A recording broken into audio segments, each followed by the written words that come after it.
Si mi cara está sonriente, pues es que estás feliz. Si me pongo la cara arrugada, pues es que estás mal. Es decir, el cerebro interpreta cómo está tu cuerpo y según cómo esté tu cuerpo, activa todos esos mecanismos. Si yo empiezo a poner la cara así mal, arrugada, pues empezará a generar reacciones que dice, pues esta chica está mal, vamos a activar los mecanismos de tristeza, de enfado, de lo que sea.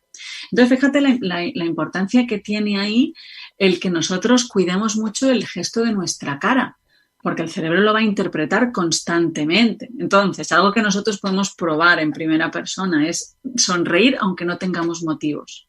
De repente parece que nos sentimos bien. Pues esto es una evidencia directa de cómo el cerebro interpreta cómo está el cuerpo. Entonces, esta interpretación que hace el cerebro de cómo está el cuerpo, las personas con la enfermedad de Alzheimer lo tienen intacto. Y entonces esto explicaba por qué en el año 2003 se publicó un artículo en la revista New England Journal of Medicine, que es una super revista científica clínica, que decía que una de las cosas que más protege de la enfermedad de Alzheimer es bailar. Claro, esto fue como súper llamativo en aquel momento, como que bailar, ¿no? Se esperaba que se dijese, pues no, la estimulación cognitiva, estudiar, aprender, tal, no, bailar. Entonces, esto, fija lo que acabamos de decir antes, por el eje músculo-cerebro. El músculo tiene una conexión con las partes de la memoria del cerebro. Y resulta que una de las cosas que más protege de la enfermedad de Alzheimer es bailar. Entonces, hasta todo cuadraba, ¿no? Es decir, cómo es el músculo, el cuerpo entero, lo que protege o determina, modula o moldea, o como le llamemos de mil formas, nuestra mente. Absolutamente. Cada vez hay más evidencias y cada día salen cosas nuevas que demuestran la influencia que tiene cómo está nuestro cuerpo, ¿no? Como postura sobre nuestra mente. Nazaret, todas las funciones y procesos de nuestro organismo son fundamentales, pero es verdad que hay algunas que son esenciales o imprescindibles, por así decir, para la vida y básicamente que nadie ni nada puede hacerlas por nosotros. Entonces, me gustaría que hablásemos en concreto de dos de estas funciones, que además son dos campos de estudio para mí que más me apasionan, que son, por un lado, la respiración y, por otro lado, el sueño. Entonces, vamos a empezar con la respiración y el sueño lo dejamos para el final. Me gustaría que nos explicaras cómo influye la respiración y cómo respiramos en la dinámica cerebral y en lo que le pasa a nuestro cerebro. Pues mira, esta es una de las cosas, ¿no? Que yo, por ejemplo, que doy muchas veces clases a gente que viene del yoga, de la meditación, ¿no? Pues cuando voy a clases siempre digo, os voy a contar cosas que ya sabéis, pero bueno, que científicamente son absolutamente novedosas, ¿no? Y es la influencia que tiene la respiración sobre el cerebro. Esto se publicó en el año 2016, o sea, ayer prácticamente, ¿no? Y es que se demostraba que el cerebro sabe cómo estamos respirando, pero que cómo estemos respirando influye sobre la gestión de las emociones y sobre los procesos cognitivos, sobre la atención y la memoria. Se descubrieron las vías anatómicas, ¿no? Esto pues en una parte del cerebro que es el tronco del encéfalo, que es como la parte que sujeta al cerebro, como por así decirlo, el cuello un poquito más profundo. Ahí hay unas estructuras que se llaman locus coeruleus y complejo Prebotzinger, que son como esos chivatos que le dicen al cerebro cómo estamos respirando. Si estamos respirando por la nariz, si estamos respirando por la boca, si las respiraciones son simétricas por ambas narinas, si la respiración es entrecortada o es profunda, todo, no se le escapa nada. Y entonces lo que se demostró ahí anatómicamente y luego funcionalmente es que el cómo estemos respirando influye en cómo vivimos una emoción, con más o con menos intensidad, y si tenemos más capacidad de aprender, de memorizar y de atender. Entonces, lo que nos dicen los resultados que surgieron a partir de ahí, fijaos, en el año 2016, o sea, ayer, ¿no? Cuando los pranayamas pues ya llevaban miles de años. Efectivamente. Pues lo que se descubrió es que nosotros tenemos la capacidad de modular nuestras emociones cuando respiramos por la nariz, pero no cuando respiramos por la boca. Es decir, que cuando estamos en un momento, ¿no? de, por ejemplo, un estado de ansiedad, un suceso, ¿no? que nos ha estresado, que nos da miedo, lo que sea, ¿no? Pues en ese momento, lo que dicen los experimentos de neuroimagen es que si respiramos por la nariz, Respiramos nasalmente, nuestra amígdala, que es la parte del cerebro pues, más involucrada en la gestión de las emociones y en concreto, en particular del miedo, pues tiene la capacidad de moldear la respuesta de la amígdala. Pero si respiramos, en vez de por la nariz, hacemos una respiración bucal, la amígdala no se entera. Es decir, que con estos estudios de neuroimagen probaban que es la respiración nasal la que tiene influencia sobre las emociones, más que la respiración bucal. Y luego lo que vieron, otro de los truquillos, ¿no?, que sacó la neurociencia, es que nuestra capacidad de recordar, nuestra capacidad de consolidar una memoria es mayor cuando estamos inspirando. O sea, que cuando queramos recordar algo que sea muy importante, un momento, te pones a inspirar y que te lo digan en ese momento, ¿no? Tenemos mayor capacidad de memorizar cuando estamos inspirando que cuando estamos expirando. Fijaros, ¿no? Todo esto pues se descubrió gracias a lo que es lo que se llama hoy en día la neuroanatomía de la respiración. Que es fascinante, ¿no? Que tiene cosas, pues, fundamentales. Desde luego. Truquillos, ¿no? Que bueno, que nos enseñan, que es bonito verlo desde el punto de vista científico, pero que efectivamente, pues, ya había otras escuelas, ¿no?, que también lo decían. Gran parte de tu estudio y de tu investigación es, como nos has dicho antes, ver de qué forma la meditación influye, pues, tanto en la estructura o la plasticidad del cerebro, mejor dicho, como también en nuestras capacidades cognitivas. Es verdad que la meditación ahora está de moda. Yo, en mi humilde opinión, está un poco manido el tema meditación y se está llevando o se está vendiendo, entre comillas, como la panacea a muchas cosas para lo que no lo es. Pero bueno, dejando eso de lado y también dejando un poco la parte mística de lado, porque es verdad que hay personas que les provoca un poco de rechazo porque lo asocian demasiado a religión cuando no tiene nada que ver, pero sí que me gustaría que nos explicaras la parte científica de la meditación. Tú hablas mucho en tanto en la página web como en entrevistas del ajetreo mental, que además es una fuente de insatisfacción para nosotros, y me gustaría que nos explicaras de forma científica cómo nos ayuda la meditación con ese ajetreo mental que yo creo que es, pues bueno, tú también lo dices, la loca de la casa que decía Santa Teresa, ¿no? La mente del mono que decían los budistas, eso, lo que tenemos ahí en la cabeza chunda todo el día, vamos. Pues mira, justo hoy en una reunión de laboratorio, ¿no?, hablábamos en un artículo científico que estamos escribiendo, ¿no?, de escribir para la comunidad científica, pues eso, como la meditación no tiene por qué ir asociada a un contexto religioso, ¿no? Puede ir, y fantástico, pero no tiene por qué ir. Yo creo que la meditación describe un proceso que es básico, ¿no?, para los seres humanos en concreto, ¿no?, que es la capacidad de dirigir nuestra consciencia, nuestra mente. William James tiene una definición sobre qué es la atención que a mí me parece quizá la más bella, ¿no?, que dice: la atención es tomar posesión de la mente. Pues eso es un poco, ¿no?, lo que dice la meditación, que estoy completamente de acuerdo, como decías, que se está vendiendo como una panacea, que vale para todo, que lo puedes practicar 2 minutos yendo en el autobús. Bueno, lo que sí que se estudia, lo que nosotros vemos en el laboratorio es que solemos estar mucho tiempo en lo que se llama un piloto automático. Nosotros en la neurociencia, los que nos hemos dedicado pues a estudiar el cerebro, vemos que hay muchos automatismos.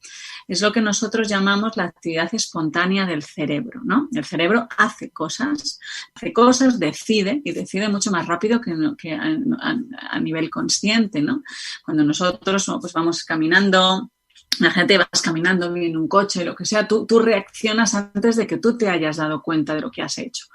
Hay muchas reacciones, ¿no?, que se producen espontáneamente. Una cosa es responder y otra es reaccionar. Entonces, lo que nosotros hacemos muchas veces es dejarnos llevar por unos automatismos que hemos ido acumulando, ¿no? Entonces, nuestro cerebro, como un sistema, ha ido aprendiendo de cosas, lo que hablábamos antes, pues si estamos mucho tiempo viendo a fulanito o fulanita, pues vamos a aprender esos modelos y eso es lo que nos va a salir, ¿no? Entonces, estos automatismos que nosotros tenemos, ¿no?, a nivel cerebral, a nivel mental, pues se ha visto que muchas veces lo que tenemos es una actividad, una mente que no para, que está constantemente recordando cosas, constantemente imaginando cosas, que tiene mucho diálogo interior. Es el estado de ensoñación, un estado de ensoñación que significa que no estás atendiendo que no estás dándote cuenta, sino que estás en un estado pues muy difuso, ¿no? Donde me acuerdo de cosas, pero ahora me imagino, pero ahora me hablo, Y entonces cuando te sacan de ese estado, dices, ¿qué estabas haciendo? Y entonces normalmente decimos, nada. ¿Por qué? Porque ni nos damos cuenta de lo que estábamos haciendo, ¿no? Eso es lo contrario a estar viviendo la situación que estés viviendo, a estar observando, a estar dándote cuenta, a trabajar la atención. Y entonces, ¿qué es lo que pasa? Pues que lo que ha visto la neurociencia es que nos pasamos en ese estado de ensoñación, que se llama red por defecto, nos pasamos aproximadamente el 47% del tiempo. Pero lo que se ha visto es que cuanto más tiempo estemos en ese estado de ensoñación, mayor sensación de insatisfacción tenemos. Nos sentimos más insatisfechos, menos felices con nuestra vida. Entonces hubo un artículo muy famoso que se publicó en la revista Science que decía, una mente divagante es una mente infeliz. Y lo que decía este artículo es que, haciendo unas estadísticas con miles de personas y tal, se dieron cuenta que independientemente de lo que estuviesen haciendo, a la gente nos genera una sensación de satisfacción de hagas lo que hagas, hazlo. Si estás barriendo, estás consciente de que estás barriendo. Si estoy respondiendo emails, estoy conscientemente respondiendo emails. Si estoy escuchando a no sé quién, estoy escuchando a no sé quién. Pero lo que hacemos muchas veces es estar escuchando a no sé quién, pero estoy con la mente en otro lado, estoy barriendo, pero estoy en ese estado de ensoñación, estoy respondiendo a los mails en plan automático. Y eso es lo que nos produce insatisfacción. Eso es lo que decía ese artículo de Science. Entonces, ¿cómo entrenar a nuestro cerebro para salir de ese estado de ensoñación constante? Pues una de las técnicas, que es solo una de las técnicas, es meditar. ¿Vale? Que eso es lo que nosotros estudiamos en el laboratorio. Cómo, si entrenas tu atención a vivir en el momento presente sin juzgarlo, es decir, a observar, a darse cuenta, pues esa red, ese estado de ensoñación disminuye. ¿Y qué pasa si disminuye? Pues que aumenta nuestra satisfacción, nos vamos a sentir mejor, tendremos una sensación de mayor felicidad, de mayor bienestar. Pero luego a nivel clínico, por ejemplo, se ha visto que las personas que pasan más tiempo en ese estado de ensoñación también tienen más probabilidad de tener enfermedad de Alzheimer. Es una de las cosas que se ha observado en el laboratorio. Wow. Entonces, a nivel clínico, tiene mucha relevancia estudiar en la investigación qué es lo que nos puede hacernos salir de ese constante estado de piloto automático o de ensoñación. Las implicaciones para la neurociencia pues son muchas, no solo por estudiar qué es lo que hace la meditación, sino porque la meditación nos ayuda a disminuir una actividad neuronal que se ha visto que afecta a nuestra psicología, pero que también nos afecta pues, a nivel clínico, que es disminuir esa sensación de estar en todos lados menos en el que estás. Y ese estado de ensoñación también es uno de los factores que más altera el sistema nervioso, porque yo sí que me noto que en épocas de, pues eso, que voy como muy muchas revoluciones, sí que me noto el estado, o sea, mi sistema nervioso muy alterado y sí que noto que mi cabeza se va más, pues eso, a mientras que estoy haciendo bici, estoy haciendo la lista de la compra con la cabeza y esas cosas. Exactamente. Pues en ese estado pues hay una desconexión con el cuerpo muy fuerte. Se ha visto, ¿no?, que también influye pues, a nivel endocrino y los sistemas de estrés se favorecen. Absolutamente. Es un caldo de cultivo maravilloso para el estrés. Absolutamente.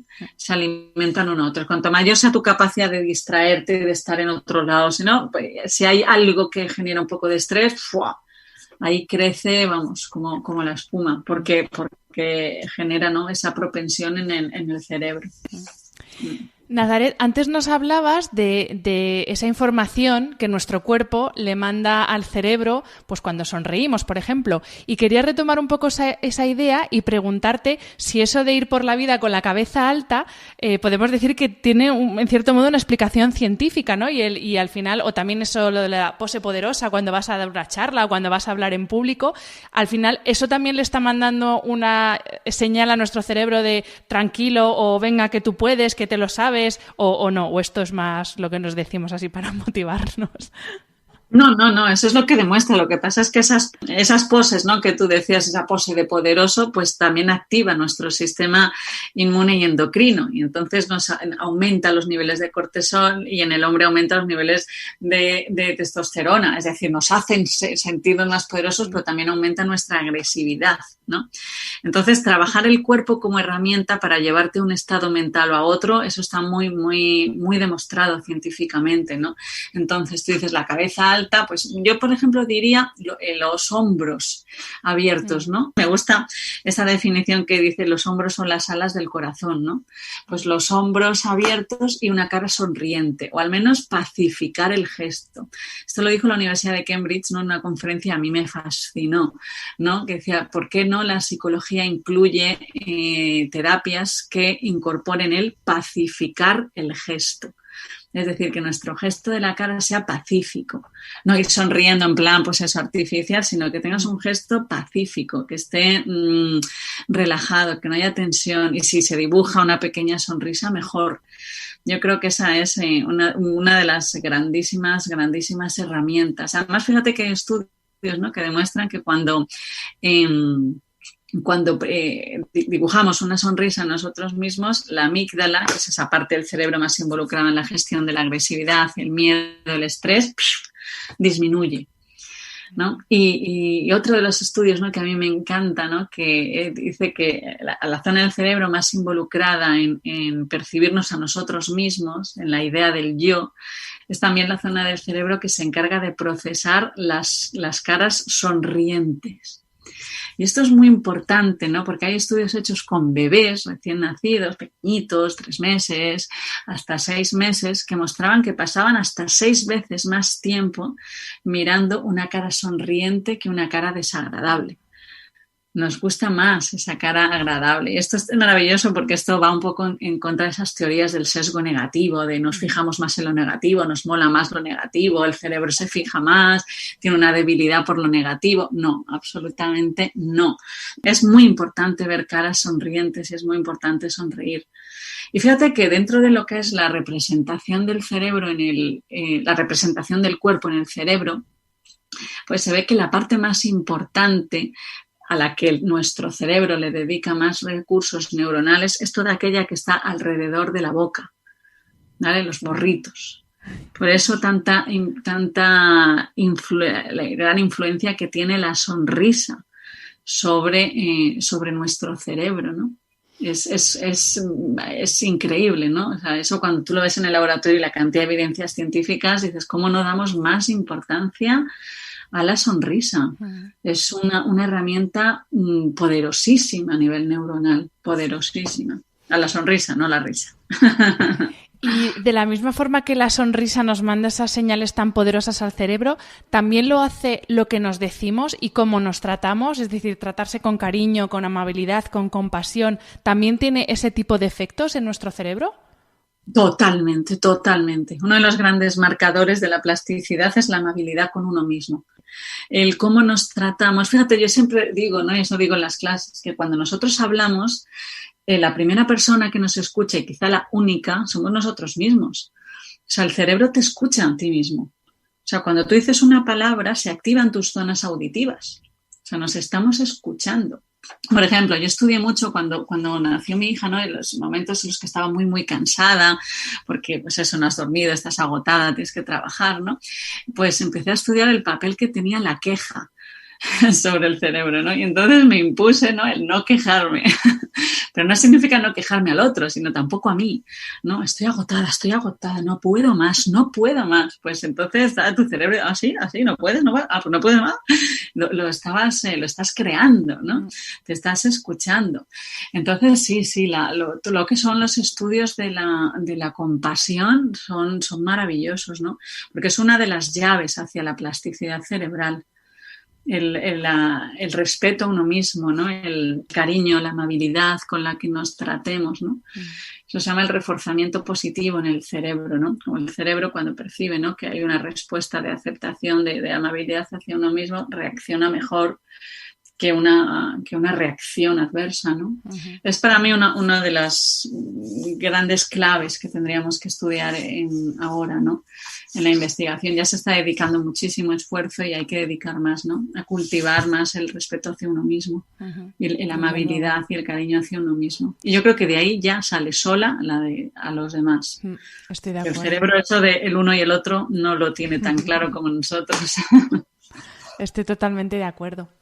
Pues Nazaret, para concluir la entrevista he dejado para el final pues el tema que más me gusta. Ya he dicho que la respiración es uno de los temas que más me gusta estudiar, pero es verdad que para mí el sueño y el descanso, porque lo he vivido en mis propias carnes, eso de no dormir y en mi salud, para mí es uno de los temas de estudio más interesantes. Y me gustaría que concluyésemos en esta entrevista hablando ya no solo de la importancia que tiene el descanso para la salud de nuestro cerebro, que obviamente, pero bueno, aprovechando que tengo una neurocientífica, sí me gustaría que nos comentaras este tema, pero también que nos hablaras de una de tus publicaciones en Instagram que decías que la postura en la que dormimos influye en el sistema de limpieza cerebral, que también nos vas a explicar ahora. Así que, para concluir, háblanos, por favor, de la importancia que tiene el descanso para nuestro cerebro y cómo hay que dormir, qué postura, que ya esta misma noche nos ponemos a ello.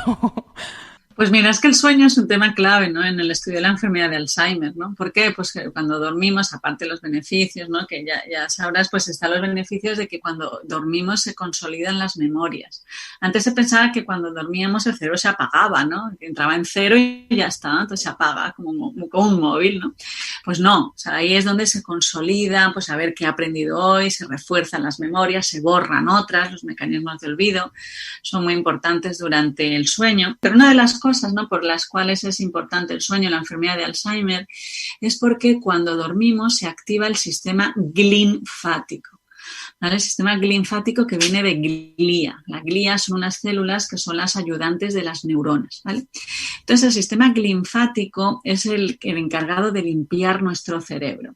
Pues nuestro cerebro está formado por neuronas y todas sus ramificaciones inmensas. Entonces hay todo pues un líquido extracelular, el medio extracelular, entonces ahí pues se van perdiendo trozos de proteínas y cosas así, ¿no? Entonces hay que limpiarlo. Entonces cuando nos dormimos se activa el sistema linfático que limpia el cerebro. Entonces, eso es fundamental para la enfermedad de Alzheimer porque en la enfermedad de Alzheimer lo que se ve es que se han acumulado muchos residuos neuronales, ¿no? Las placas de beta-amiloide, los ovillos de proteína tau que se llaman. Entonces, es importante que el cerebro tenga un buen sistema de limpieza, de lavado. ¿Pero qué pasa? Que el sistema linfático pues es un proceso que requiere unas 6-7 horas. Entonces, ¿qué pasa cuando dormimos poco? Cuando dormimos entrecortado, pues que esos sistemas de limpieza pues se ven deteriorados, no se pueden limpiar pues propiamente, ¿no? Entonces, ¿qué pasa? Pues imaginaros a lo largo de 60-70 años, ¿no? Pues ¿qué pasa cuando llevamos varios años en los que los sistemas de limpieza no han sido adecuados? Pues que hemos ido acumulando pues residuos, ¿no?, de biológicos en nuestro cerebro. Eso pues aumenta pues la probabilidad de tener pues deterioro cognitivo y enfermedades neurodegenerativas. Entonces, lo que salió en un estudio hace unos años fue que ese sistema linfático, el sistema de limpieza de nuestro cerebro, actúa mejor cuando dormimos de lado. Cuando dormimos boca arriba o cuando dormimos boca abajo, los sistemas de limpieza del cerebro no hacen tan bien su función. Y esto es muy curioso porque, fíjate, llevaba otra vez en evidencia la importancia del cuerpo sobre el cerebro. El cerebro, aunque estemos dormidos, sabe cómo está el cuerpo. Entonces, sabes si estás de lado, boca arriba, boca abajo. No era tanto un efecto gravitatorio, ¿no? Decir, pues vale, si está boca arriba, porque no es que las cosas caigan por el peso, es un sistema de autolimpieza, ¿no? Entonces, es solo porque el cerebro sabe en cada momento cómo está el cuerpo. Acordaros lo que hemos dicho al principio, que las personas con enfermedad de Alzheimer no pierden la propiocepción, no pierden el cómo está mi cuerpo. Entonces, ese sistema, la postura del cuerpo, aun cuando estemos dormidos, el cerebro la tiene en cuenta. Entonces, si dormimos boca arriba o boca abajo, pues los sistemas linfáticos pues, no son tan efectivos como si dormimos de lado. Así que hay que cuidar la postura 24 horas al día. Ni durmiendo nos dejan. Desde luego, desde hoy mismo a dormir de lado todo el mundo. A dormir de lado, sí. Pues Nazaret, muchísimas gracias. Ha